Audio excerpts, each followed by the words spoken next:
Con la lista de oradores, tiene la palabra el señor representante Rafael Menéndez. Gracias, señor presidente. Hay algo bueno en la conciencia de los legisladores, y es que cuando se habla de medio ambiente, inmediatamente se piensa en UPM, porque sabido es que va a ser una empresa altamente contaminante y altamente degradante del medio ambiente.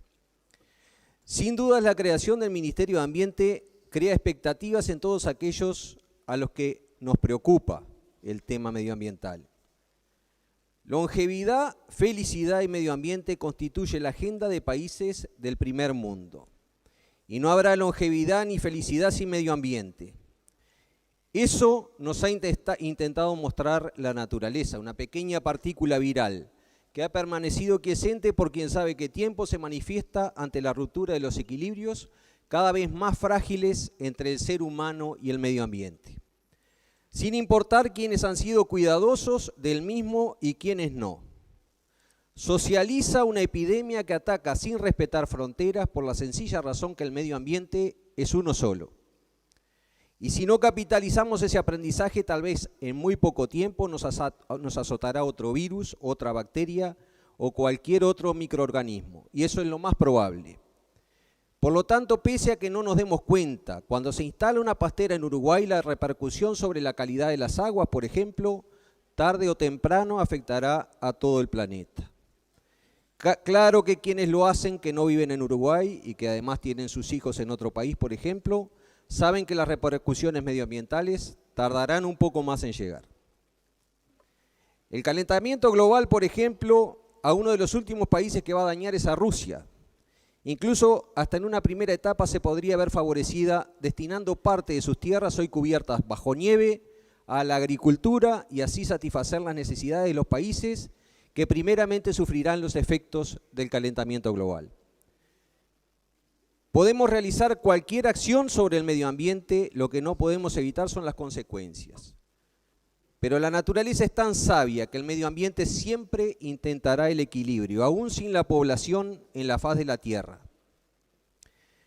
Será una inundación, una sequía o el efecto del sol cuando desaparezca la capa de ozono. Y quiero con esto dar contexto al ministerio que se crea. Porque aunque no tengamos la oportunidad un poco justificada de visualizar su importancia, porque tenemos problemas muy graves a resolver como seguridad, vivienda, salud, educación, trabajo, etcétera, y claramente cuidar el medio ambiente es una función de lujo, no le quita responsabilidad a las autoridades que asumen en el nuevo ministerio que se crea. Acá el diputado Luz expresaba ayer la necesidad de educar para revertir los graves problemas de seguridad, lo cual comparto plenamente. Y en los aspectos medioambientales la solución es la misma, es la educación. Demos elementos a las nuevas generaciones para que por lo menos intenten revertir la situación que les vamos a dejar, porque lo van a necesitar. Y en ese sentido también estamos cerrando el camino. Hoy vemos con mucha tristeza, por ejemplo, a la Fundación UPM intervenir en los programas de educación primaria.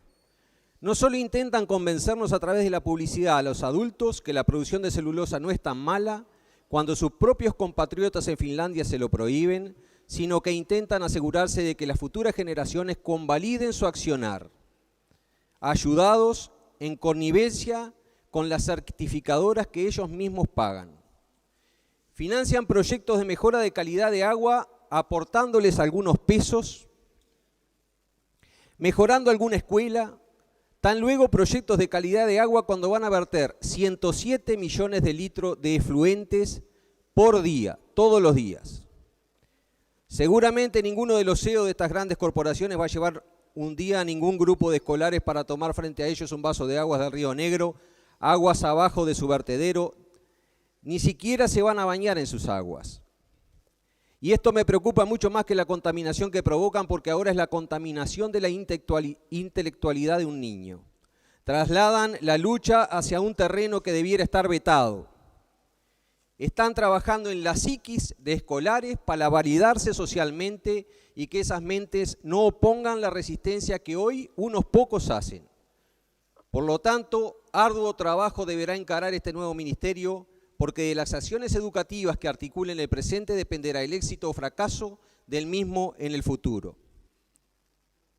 Hace muy pocos días solicité un pedido de informes a DINAMA y a la Dirección Forestal sobre la cantidad de hectáreas de pinos y eucaliptus que se encuentran forestadas fuera de terrenos de prioridad forestal establecidas en la ley forestal. Hay 50.000 hectáreas de diferencia entre ambos informes.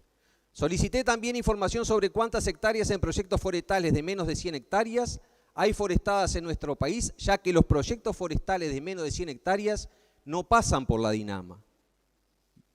Y la respuesta fue que no cuentan con ese dato.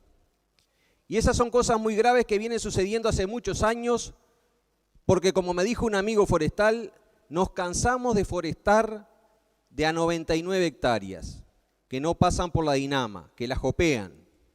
Y esto lo sabe el Ministerio de Ambiente.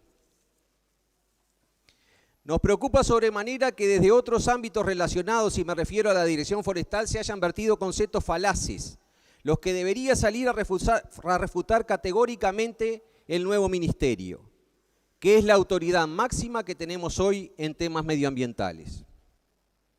Por ejemplo, equiparar el servicio ecosistémico que cumple un bosque nativo con el de una plantación de pinos o de eucaliptus, y con ello nuevamente lograr la aprobación social, que es lo único que le falta, y es en donde invierten millones de dólares en los países donde se instalan para lograrlo mediante campañas publicitarias.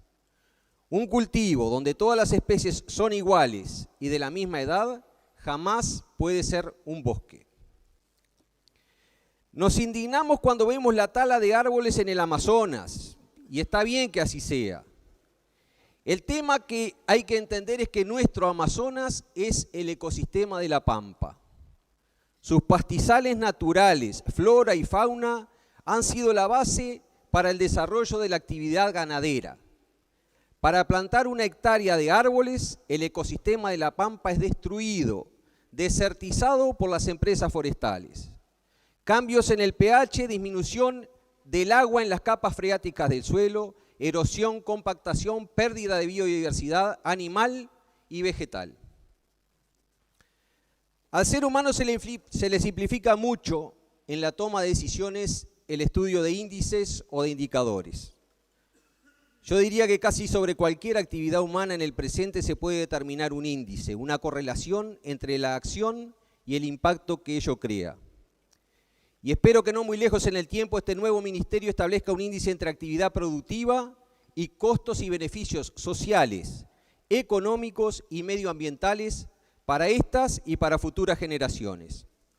En definitiva, ¿a cuántos beneficia y a cuántos perjudica o perjudicará el deterioro del medio ambiente? Y en un corto tiempo se le pueda decir claramente a nuestra sociedad, por ejemplo, cuántas pasteras vamos a soportar o cuántas hectáreas de eucaliptus vamos a resistir. Estudios sobre la huella de carbono. Se ha manifestado también, o casualidad, desde la Dirección Forestal, que la plantación de monocultivos forestales viene a salvar al Uruguay compensando el metano producido por la actividad agropecuaria, básicamente la actividad ganadera. Y este tipo de manifestaciones falsas le hacen un gran daño a la economía del país. El carbono capturado por los monocultivos en su periodo de crecimiento es rápidamente devuelto, liberado a la atmósfera en el momento que son cosechados y posteriormente procesados para la producción de pasta, sin contar con la enorme cantidad de hidrocarburos que consume la actividad forestal en su conjunto. La implantación de una hectárea de eucaliptus implica destruir previamente una hectárea de campo natural y eliminar un banco genético de más de 400 variedades vegetales seleccionados en 4.500 millones de años. La ganadería en Uruguay, en cambio, es realizada de manera extensiva, en un sistema resiliente, en donde no hay destrucción y que además brinda una cantidad innumerable de servicios ecosistémicos. Por lo tanto, mirar la huella de carbono con responsabilidad significa abstraerse del beneficio económico que les está brindando el modelo actual y actuar con honestidad intelectual. Se ha forestado muchísimo en zonas de recarga del acuífero guaraní y esto habrá que regularlo también. Cada hectárea de eucaliptus consume unos 40.000 litros de agua por día, cada hectárea. Eso equivale a lo que emanan 25 pozos de agua semisurgente, por hectárea, repito. La calidad del agua en una cuenca de campo natural, en cambio, es excelente, porque es un servicio ecosistémico de agua limpia. Por lo tanto, esas cosas son las que agregan valor a lo que produce Uruguay y es lo que necesita información científica robusta, con estrategias de gestión de riesgos que no las tenemos. No las tenemos como país. Y mientras no las tengamos, se seguirá destruyendo bajo el argumento de que no existe información, sustrayéndonos a la evidencia empírica que los propios productores desde su débil posición intentan hacer oír. Por lo tanto, exigiremos a este ministro que defienda el campo natural, los humedales y las áreas protegidas.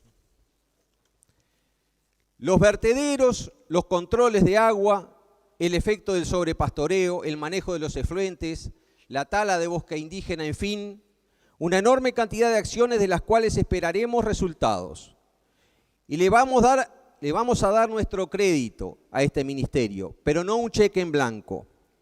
Y si hay que pisar callos, que se pisen si es por el bien de los uruguayos. Muchas gracias. Muchas gracias, señor diputado. Hemos concluido la lista de oradores correspondiente al